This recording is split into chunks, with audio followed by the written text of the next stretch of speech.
আজকে একটা প্রচুর বড় ষড়যন্ত্রের শিকার হয়েছি ভাই। ষড়যন্ত্র বলতে প্রচুর বড় একটা ষড়যন্ত্র।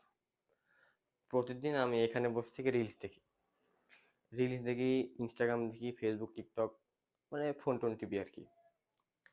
দরজা লাগানো থাকে, মানে আমার আব্বু আম্মু মনে হচ্ছে দরজা ভাঙে ফেলবি,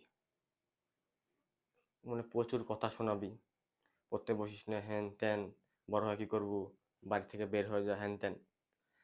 আজকে ভাই একটা প্ল্যান করলাম যে একটা কাম ব্যাক দেওয়া লাগবে। সন্ধ্যা থেকে ভাই 3 ঘন্টা পড়লাম, 3 ঘন্টা পড়ছি সন্ধ্যা থেকে। এখন পর্যন্ত আমার আব্বু আম্মু একটা ভুল কেউ দিল না যে আমি মানে বেঁচে আছি না ভাই, না কি। মানে ভাই আমি আজকে পুরাই ব্যর্থ, আমার জীবনটাকে পুরা ব্যর্থ ব্যর্থ মনে হচ্ছে। মানে আমি যে আমার মনে হচ্ছে মানে পুরো 3 ঘন্টার সময় নষ্ট আমার জীবন থেকে।